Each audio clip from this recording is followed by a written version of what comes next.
John sat looking at the accounts and frowned. In not even 2 years, they'd already managed to borrow almost 400,000 gold dragons from the Tyrells. At some point, something would have to give. He knew that despite their alleged willingness to be good subjects of the crown, the Tyrells truly only had one goal in mind in lending that money. They wished their golden rose on the throne. John had no problem with that, as it would alleviate a lot of potential problems. Not only was the Reach wealthy and strong, but it also provided most of the food they consumed in King's Landing. Tying the Tyrells to the crown would ensure Robert's dynasty for years. With the Vale, Stormlands, Riverlands, Westerlands, North, and then the Reach, all tied into each other through marriage, it would leave Dorne as an outlier. The problem, though, was Robert wouldn't go for it. No matter how much John prodded and cajoled, Robert would not marry a Tyrell into his family. Not only did both he and Stannis not forgive them for besieging their home, but Robert had his heart set on a Stark bride for Joffrey.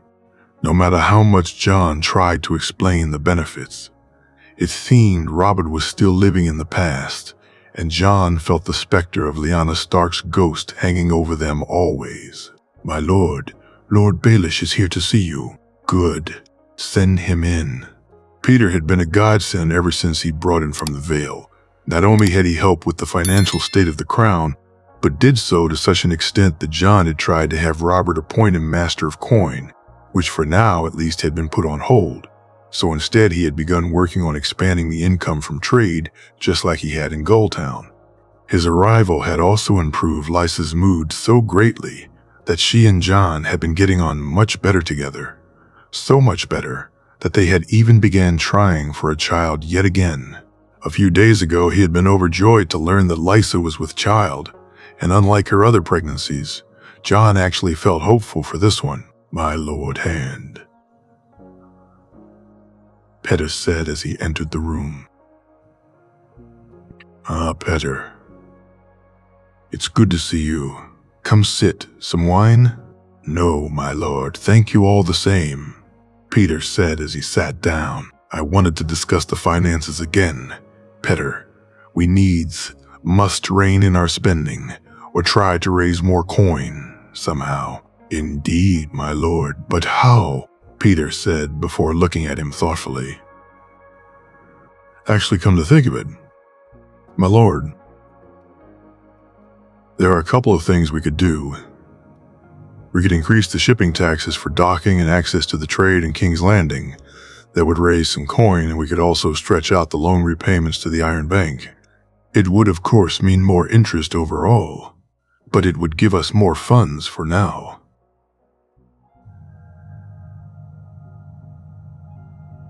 Peter added. John sat there and wondered if this was a good idea. The Iron Bank would squeeze them, and the Tyrells would offer better terms, if only the Lannisters hadn't shut their support off. As he sighed. They really had little choice, though. The more they relied on the Tyrells, the bigger the problem they would have if Robert didn't come around. "Could you handle it, Peter? Make a visit to the Iron Bank as our representative?" "Of course, my lord. I'd be delighted to." "Thanks so much, Petter. I won't forget this. I'll keep the king informed of your good work. We'll get you on the small council yet, my boy," John said, smiling fondly at the young man. "Thank you, my lord. How fares your lady wife?" "She's well, Peter. Both Mr. Coleman and Grand Mr. Pycelle say her and the babe she carries are doing well." "Well, that's great news. I shall pay her a visit before I leave for Bravos."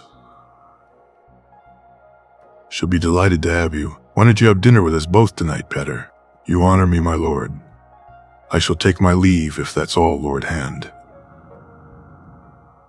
"It is, and thank you again, Petter. You've been most helpful as always."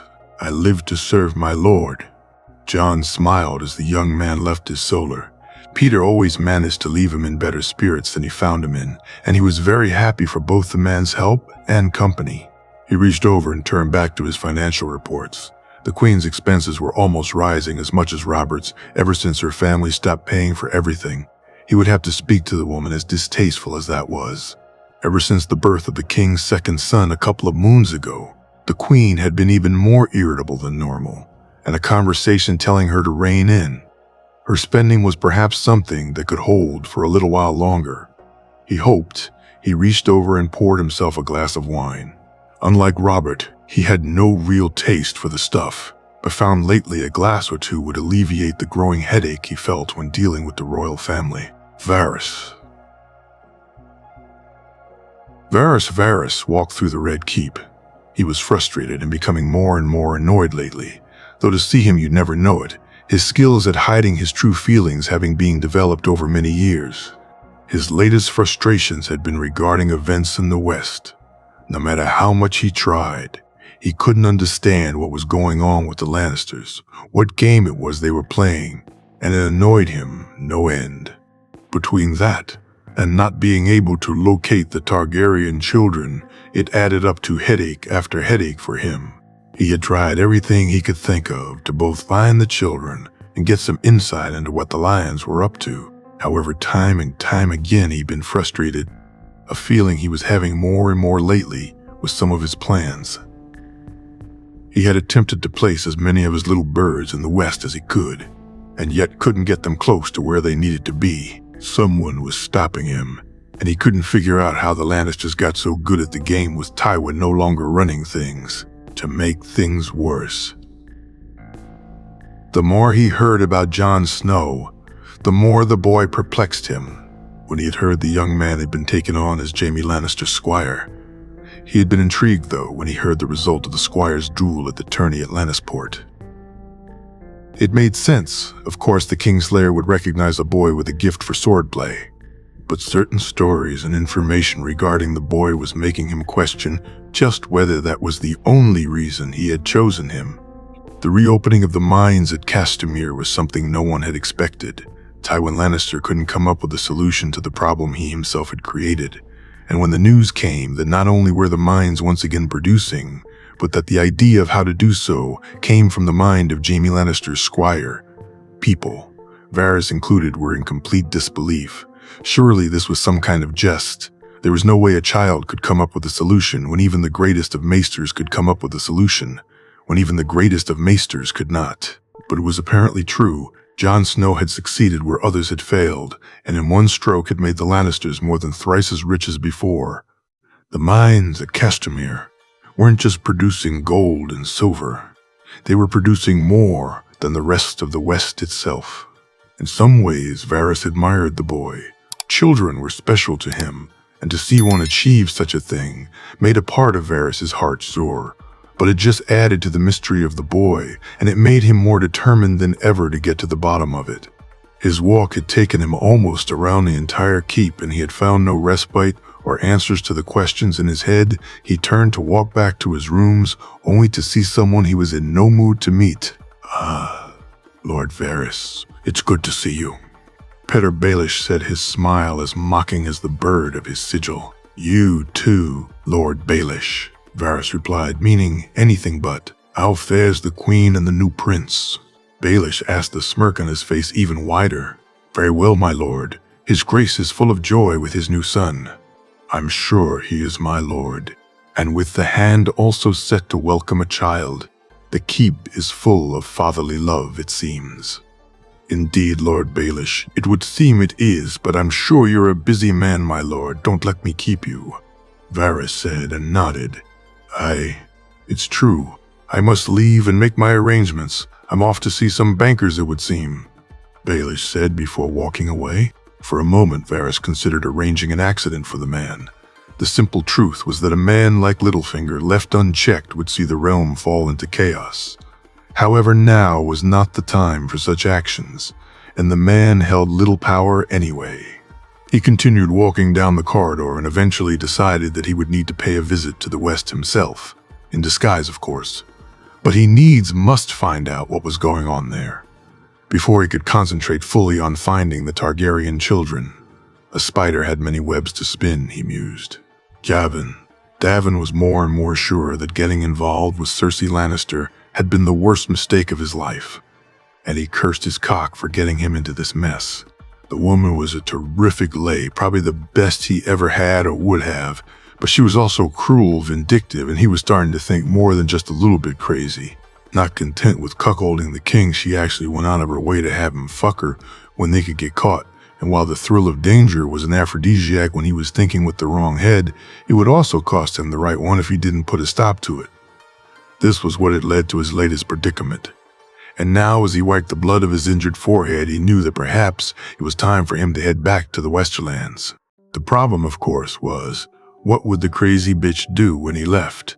While to him their affair had been purely sexual, despite it resulting in 2 children that he actually cared about, to Cersei it had developed into some intense love story.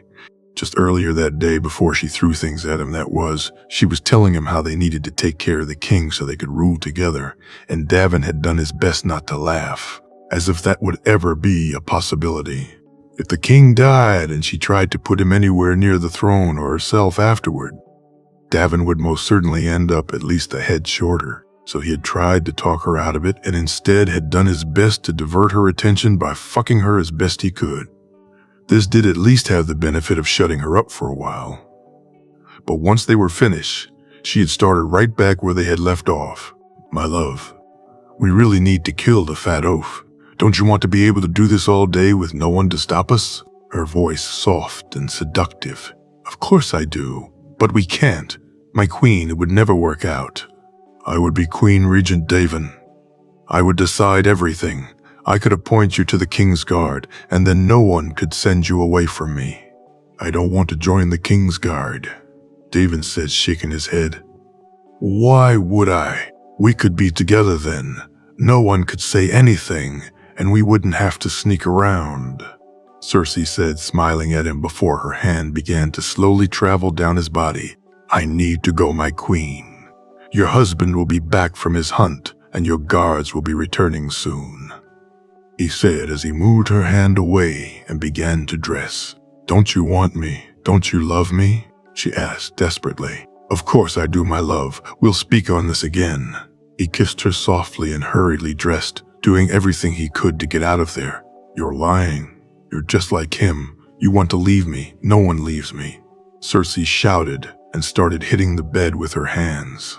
"I'm not, my love. I love you truly. I swear I do," Davin said, trying to calm her down before someone heard the noise. "Then prove it. Help me kill my husband." She pouted. "I can't, Cersei," he answered as he finally finished dressing. He moved to the door but was suddenly hit by something in his back. He turned to see what it was, and unfortunately for him, he turned right into the flight of the vase she had thrown. It struck his head, and he could feel his blood as it flowed. Get out, and don't come back." Cersei shrieked, and he left as quick as he could. As he finished wiping the blood, he passed the nursery where his son was resting. He wanted so much to go in and see young Tommen, but he knew that not only would they never allow him in this condition, the mere fact he wished to see the prince would raise some eyebrows. He had never even held either of his children, though he had been lucky enough to see them both. Tommen was a cute, chubby little babe, and Ricella was a gift from the 7, he thought. It was just a shame that Cersei was their mother. He shuddered to think of them turning out anything like Joffrey. On his few run-ins with the Crown Prince, he had found the boy to be arrogant, spoiled, and willful, and he hated the thoughts of his children being raised near the boy, but he really had no choice. Did he? He was in this now, this so-called great game, and he really was out of his element. He sighed as he walked from the rooms, all this trouble caused by his damnable cock, Barristan. Barristan smiled at the letter he had read. His king was doing well, very well by all accounts. He wished he could see him practicing his jousting. Would he be like his father, he wondered. He was glad at least that Jaime was putting him through his paces and that he was taking to it so well. The news of his king's achievements made him even more sure that when he made his claim, the realm would be getting the right man. He had been as stunned as the rest of the throne room when the news came in about Castamere. When the king had heard it was his friend's son who came up with the plan, he had been overjoyed. He proclaimed it loudly and often. How Ned's boy was the one who did what Tywin Lannister could not. While Barristan took issue with him being called Ned's boy, He found the pride he felt hearing his king be praised overruled the annoyance of his true father not being recognized. There would be time for that off course, and when the truth was revealed, then they'd know that it was Rhaegar's influence and not Ned Stark's that had made Jaehaerys the man he would be. He placed the letter over the flame and allowed it to burn. It was time for him to do his duty yet again, and once again he cursed that he'd have the misfortune of following the crown prince today. "Sir Boros," he said as he walked from his quarters. "Lord Commander." The knight nodded back. He made his way from the tower and into the Red Keep. Passing the guards along the way, he finally arrived at his destination, seeing Sir Aris smile at him, glad to be relieved. "Sir Aris, Lord Commander. Anything I should know?" "No, Lord Commander. The prince has been quiet thus far," Sir Aris said with a reluctant smile. "Very good. Enjoy the rest of the evening, sir." I will. Good night, Lord Commander." Barristan watched as the knight walked away. He sighed at the state the order had descended to.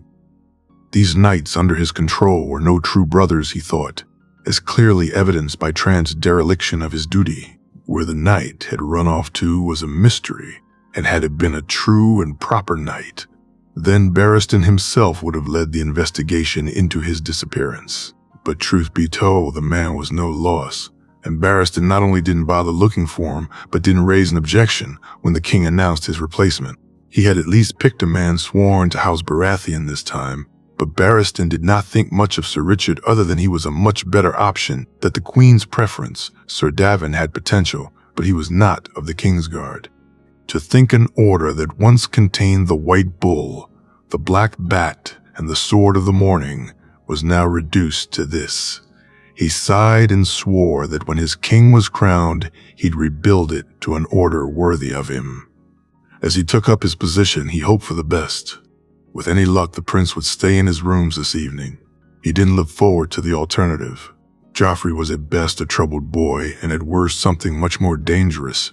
At times he was pleasant, almost jovial, but his mood could change quite quickly, as most had found to their cost. He took great delight in making the most ridiculous demands, and then throwing a tantrum when they were not followed. Many a servant had felt his wrath, and he had begun to see them punished now, where before he would take his delight in making them squirm at the thought of losing their jobs. When his father was present or the hand was near, the boy would limit his punishment, simply sending the servants from the room with cutting remarks. Some Barristan was disgusted to see, the king would laugh at. But when they were busy elsewhere, or his mother was around, then the servants really began to worry. Barristan shuddered to think what would happen to the realm if the boy ever made it to the Iron Throne. But he also felt relieved to know that it would never happen. His king would make his claim long before then, and when the time came for it, Barristan would be standing right beside him. Riverlands, Hoster Tully.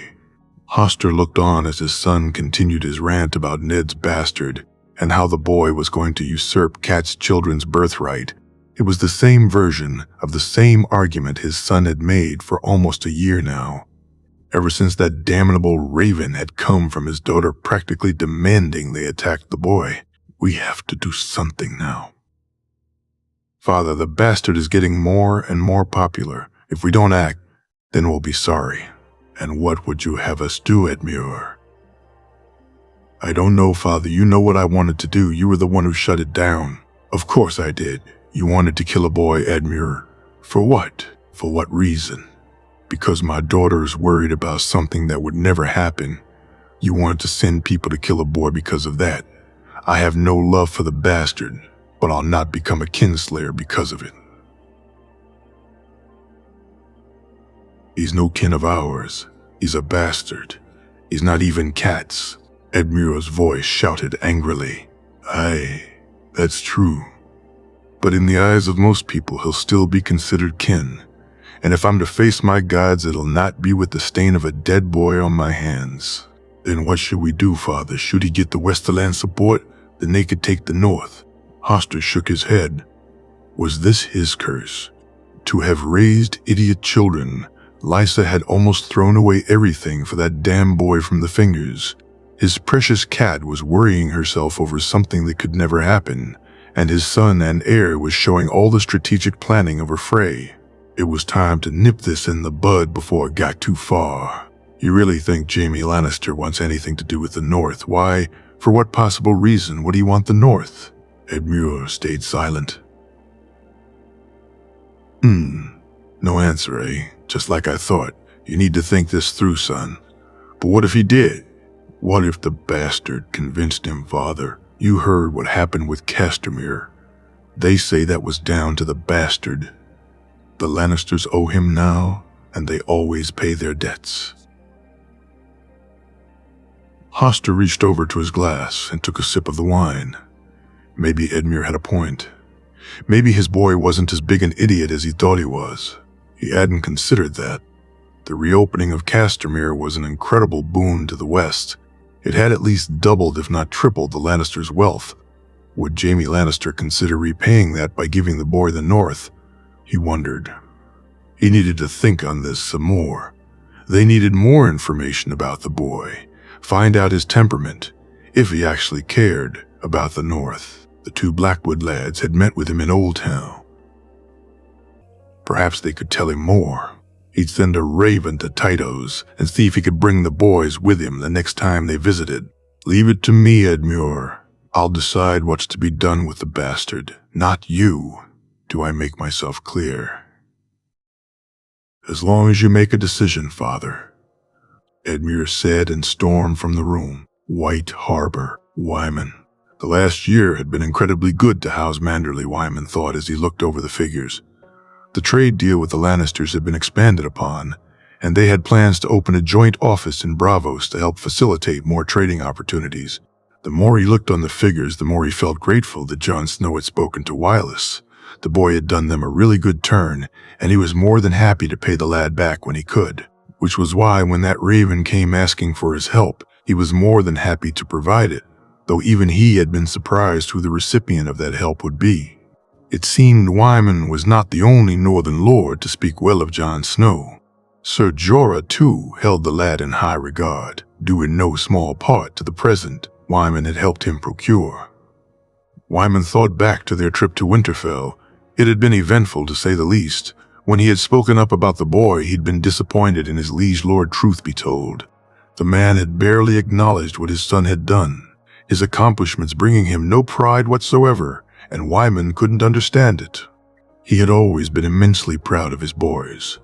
They were the bright spots of his life, his future, and he had reveled in Wireless showing in the tourney. But Jon Snow had won his contest. He had been rewarded and praised more by the king than he had his own father. It perplexed him. Although that was the least he could say regarding Lady Catelyn's reaction.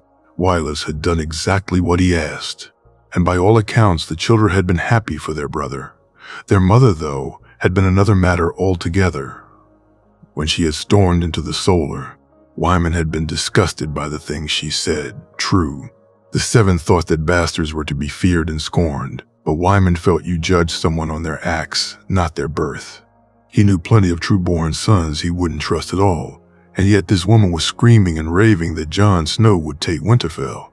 From all the accounts he'd heard of the boy, nothing could be further from his mind, and given the reputation he had with the Lannisters, it was just as well, for the boons he'd brought Wyman's family paled in comparison to those he'd brought the Lions.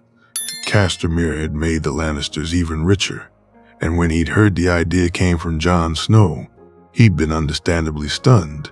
As he sat contemplating, he was interrupted by a knock on his door. "Come in," he shouted, and was surprised to see both his sons accompanied by Maester Theomore.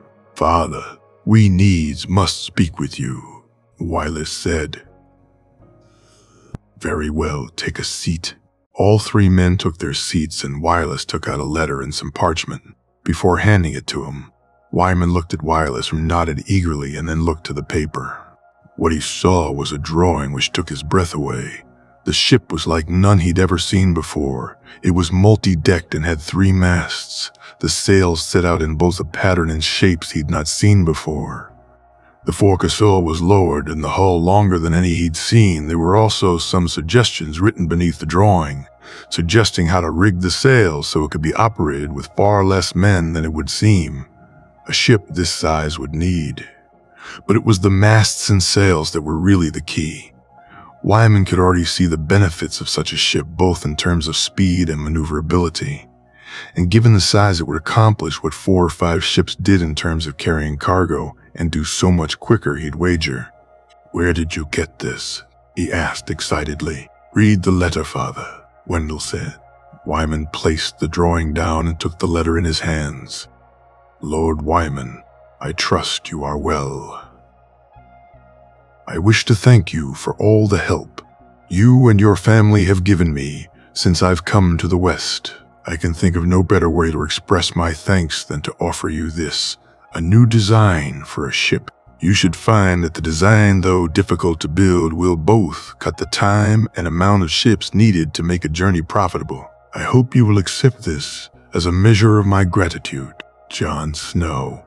Wyman reached over and grabbed his mug and filled it from the ale jug. He kept beside it. He drank it down quickly and refilled the mug before turning to his sons and the maester. "Maester, what do you think?"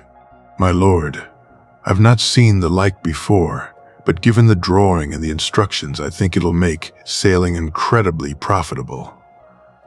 I do too, Father. If that works, we'll make a fortune." Wendell said, his excitement as clear as Wyman's own.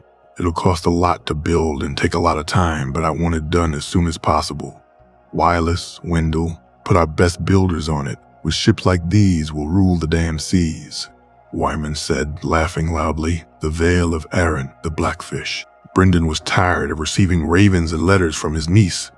In the last year, he'd received almost a dozen, all on the same topic, Jon Snow. When he had received the first one, he had almost ridden from the Bloody Gate to the Westerlands that day, the idea of a bastard usurping his true-born grandnephew, something he would not brook. But luckily, he had not been able to leave that day, and as he slept that night, he thought more on it, and realized he was acting stupidly. He had seen the lad during the tourney at Lannisport, and the last thing that boy would ever do was usurp his family, in Brendan's opinion. Hell, the boy seemed to hate recognition and almost refused a gift from the king. The more he thought about it, the more he was convinced he was right, so he had ignored the letter from Cat. The damn trouble was the letters kept coming, each one more and more outlandish than the other. Each letter repeatedly mentioned their family words, like he didn't know them or live them better than any of his damn family. Brendan loved his family, but Hoster had cared more for alliances than making his family happy, and instead of living, the words had tried to use them to shame him into doing what Hoster wanted. "Sir Brendan, how fares you?" Nestor's voice forced him to look up from his table. "I am well, Lord Royce. You?" "Good, Brendan, good. Have you heard the news from the West?" "No, Nestor, I haven't. I care not what the lions are up to."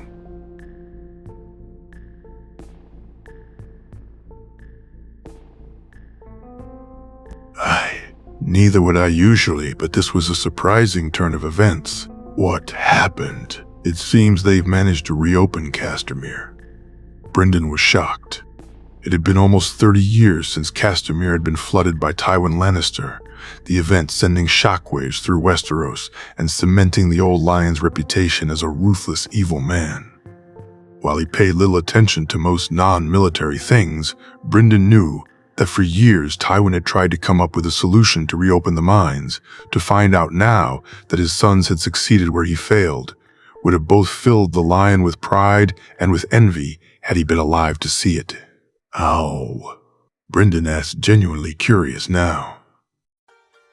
"You won't believe me if I tell you. Apparently the idea came from Jaime Lannister's squire of all people, some young bastard named Jon Snow." Nestor was right.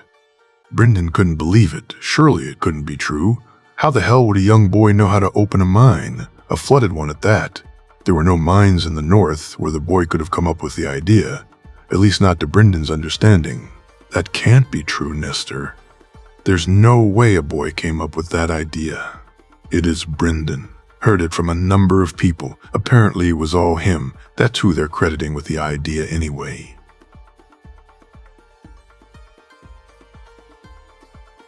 Brendan smiled. Well done, young man, he thought.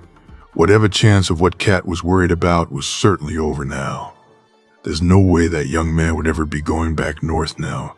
He's way too important to the Lannisters. It was much more likely they'd give the lad a keep in the west as reward. Winterfell. Lynesy. Winterfell was incredibly imposing, she thought, as they neared the castle. While not as beautiful as Highgarden or even the High Tower, it had a certain sense of scale, that the closer you got to it, the more it became clear that this castle was not like the others in the realm. The large gray walls were intimidating, and yet they were also welcoming, and she could see her husband seemed happy to see them. He had been disappointed that Ned Stark had not come to either of their weddings. The one in Old Town he understood, but him not coming to the one on Bear Island had hurt her bare, and while he may not show it, she knew it. It had made him appreciate that Jon Snow had come to their wedding even more. The boy showing more respect to her husband than his father did. It was because of this that she was sure they wouldn't be visiting Winterfell for a while. So when the invite came for the Stark heir's name day, she thought her husband would ignore it. But he had surprised her by saying they should go. The journey to Winterfell itself had been hard and unpleasant, and she had been uncomfortable the entire way, but they had finally made it. She got ready to get out of the carriage, though had they been in the south, no one would have called the covered cart that, putting the coat she'd been gifted by Jon Snow on. She smiled at the warmness it brought to her cold bones. The coat had been a lifesaver when she first hit the harsh weather of the north, and each time she put it on, it amazed her how warm it made her feel. Jorah came to the side of the carriage and opened the door and helped her out. She looked out onto the courtyard and saw a man she assumed was Lord Stark standing there with his family. "My lord," Jorah said with a bow. "Bo! Sir Jorah. It's a pleasure to welcome you to Winterfell. I'm honored, my lord. May I present my wife, Lady Lynesy Mormont," Jorah said as he led her to meet his liege lord. "Lady Lyness, a pleasure to meet you," Lord Stark said, kissing her hand. "I thank you, Lord Stark, for your warm welcome," Lynesy said with a smile. "Lady Stark, I'm honored to meet you," Lynesy said as she moved to the lady and curtsied. She made her way down the line, greeting the heir and his siblings. The oldest girl was staring at her intently, her bearing that of a young lady in practice, she thought, her long red hair and piercing blue eyes only enhancing that impression. She was sure to be an absolute beauty when she grew older. The younger was more rough, round the edges, yet her eyes sparkled mischievously, and Lynesy was reminded of her own sisters and the differences between them. After the greetings were done, and she had found out that the older girl was called Sansa, the younger Arya, she watched as the heir and some other boy, who her husband scowled at, ran off to do whatever it was that young boys do. The youngest girl, who could not be more than 2 name days, was picked up by her mother and carried as they made their way to the keep, her struggles showing that perhaps her mother made the right choice, as she seemed eager to run after the boys. "Lady Lyness, your coat is so beautiful. May I ask where you bought it?" Sansa asked as they walked to the keep. "Call me Lynesy, my dear." "Lynesy," the girl's voice said dreamily. "I didn't buy it. It was given to me as a gift for my wedding. By your brother, actually," Lynesy said, smiling at the girl. "Rob gave it to you?" "Oh," the girl asked confusedly. No, Lynesy said, laughing. "Your other brother, Jon," she added, noticing Lady Stark turning her head to listen. "Jon gave it to you. It's so beautiful. Where did he get it? Has he got more? Do you think he'd give me one? Wait. Jon was at your wedding," Sansa rattled questions off in quick succession. "That's enough, Sansa. I'm sure Lady Lynesy doesn't wish to speak of your half-brother," Lady Stark said snarkily. "No, it's quite all right, my lady," Lynesy said before turning to Sansa. "Your brother was with Lord Jaime as his squire, so I assume he turned up as part of his duties. He's such a fine young man. His gift was so thoughtful, especially for a lady not used to the northern weather. I wish I could have gone. I'd wager it was so beautiful." Sansa sighed. "It was. Almost as beautiful as my coat." Lynessie said and giggled along with the young girl. She did, however, notice that Lady Stark did not share her good cheer and was practically rushing them inside now. She looked to see her husband in deep conversation with Lord Stark, and finally they were inside the castle itself. They said their farewells for now, and Lord Stark signaled to a servant to escort them to their rooms. As they walked, she was surprised just how warm the castle felt compared to both the outside and their own keep. There are pipes built into the walls that fill with hot water from the springs, allowing the keep to stay warm, Jorah told her, after she commented on it. When they finally arrived at the room, she quickly got changed into less warm clothes. There would be a small get-together tonight since they apparently were the first to arrive. So she put on one of her pretty but less elaborate dresses. Although given her husband's amorousness, she was probably lucky to end up fully dressed. "Not now, my big bear." She giggled as she swatted his hands from her chest. "I won't take long," Jorah said as he kissed her neck, right in the spot he knew always got her excited. "If that's supposed to influence me, you'll find it won't have the effect you wish." She laughed as she moved away. She watched giggling as her husband slinked off to sit on the bed. Truth be told, there was nothing she would have liked better than to just wrap up in his arms and join him.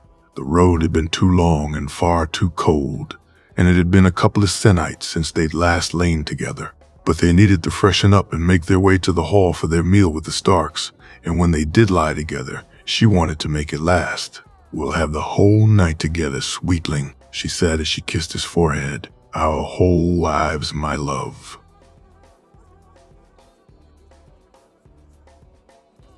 Jorah said, and she felt her heart flutter. Later that night, the meal itself was much better than she'd hoped for. She had found the fare in the north to be more rich in terms of substance than she was used to. They sat at the hideable Lord and Lady Stark to either side of her and Jorah. The children looked like they were enjoying themselves, although she did notice that Sansa kept looking at her longingly. "I'm sorry I couldn't attend the wedding, Jorah. I was called out to deal with some trouble with the Hornwoods and the Boltons," she heard Ned say. "It's fine, Ned. Both ceremonies went off well enough, and my wife was happy, which is all that matters," Jorah said. And she smirked. "Both ceremonies." "Sir?" Lady Stark asked. "Aye, my lady. We married under the Seven in Old Town and in front of the old gods on Bear Island," Jorah said, smiling at her. She watched as Lady Stark shook her head, while it seemed Lord Stark looked on wistfully. She was about to say something, but Jorah decided to speak up again. "I want to thank you, Lord Stark. The gift your son gave my wife for our wedding was much appreciated, and Lynessie and I are most grateful for his thoughtfulness." "Gift? When did Robb give you a gift, my lady?" Ned looked at her confusedly. "No, my lord, it was your other son, Jon. He was the one who gifted me the coat you saw me wear earlier. He's a credit to you, my lord. Such a well-behaved and thoughtful young man," Lynessie said with a smile. Lady Stark quickly took a drink from her glass, while Lord Stark looked at Jorah and herself with a look she couldn't quite place. What was that all about, she wondered. She knew, of course, like all good Southern women did, that bastards were to be watched lest their worst impulses took hold. But the young man she'd met in Old Town was as far from that as she could possibly imagine. So why were both Lord Stark and Lady Stark acting so peculiar? When the dinner ended, the conversation seemed to ebb and flow, she decided. And it seems her husband did also, not to bring up Jon Snow again. And it seemed the night went much easier because of it. Later that night, as she was preparing for bed, she decided to speak to Jorah on it. Perhaps he was more aware of the situation than she. Maybe he knew something that would explain the reluctance of the Starks to accept what she knew Jorah had meant as compliments to their raising of the boy. "Jorah, what do you think had the Starks so put off when you spoke about Jon Snow? Is there something I should know about the boy?" "No, not that I know of. I met him at the tourney, good lad. A true Northman. You saw him in the duels, right?" I did. Though I was more distracted thinking about the bear who'd won my favor," she said seductively and smiled when Jorah began to quickly undress. her use of the northern drawl exciting him as always. "So what do you think it was about then?" she asked. "I don't know, nor at this point do I care about Jon Snow," Jorah said as he grabbed her, and they fell onto the bed laughing. "Me either, my great big bear," she said as they began to kiss. The next morning, after breaking their fast, Jorah gave her a quick kiss while he headed out with Lord Stark, his son Robb, and the other boy who she now knew was Theon Greyjoy, an Ironborn hostage, although he was being treated more like a ward, much to her husband's annoyance. She couldn't help but agree with the sentiment. Though Old Town had never really suffered them as much as elsewhere, she knew that even compared to places like the Shield Islands, her husband's home had suffered greatly from their attacks. She was heading to an embroidery lesson with both Lady Stark and Sansa, and had found the young girl to be a delight, eager to know about just about everything and swooning when she told her the tale of Jorah and her betrothal. How she'd danced with him and he'd asked her favor, and how, after winning the joust, he'd crowned her and asked her father for her hand. To be truthful, the tale did sound like it had came from a book, but she was so very thankful that it did not. Her husband may not be what she had imagined when she was a girl, but he was so much better than she had ever dared dream. She had noticed the scowl on Lady Stark's face at various times during their breaking of their fast and their walk, but the young girl's inquisitive nature had kept her from paying too much attention to it. The Septa who walked with them was a dour woman, she thought as they entered the small sewing room. There were a couple of girls already inside, and Lenesi smiled at them as she sat down. "What will you make, Leness?"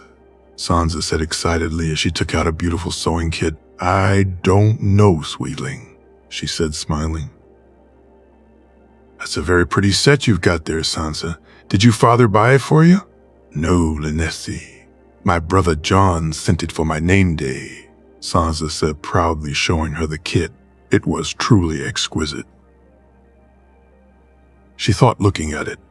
Each piece well made and separated into sections for threads, needles, and small spaces for beads. She handed the kit back to the girl and watched as she took up her pieces of fabric. That was very thoughtful of him. Jon's always thoughtful. He sends me fabrics and designs as well.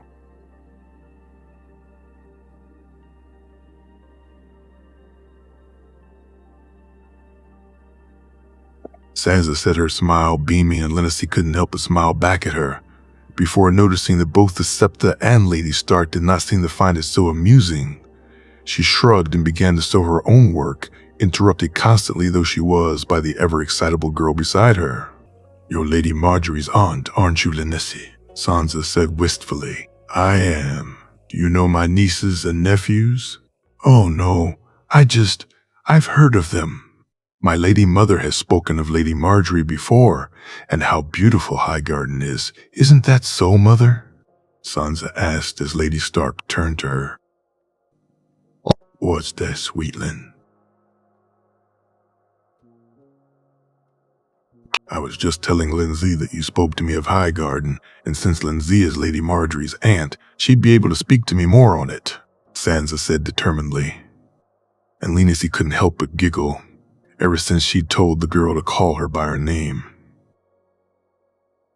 Sansa had acted like they were the best of friends, and she couldn't help love the little girl a little for it.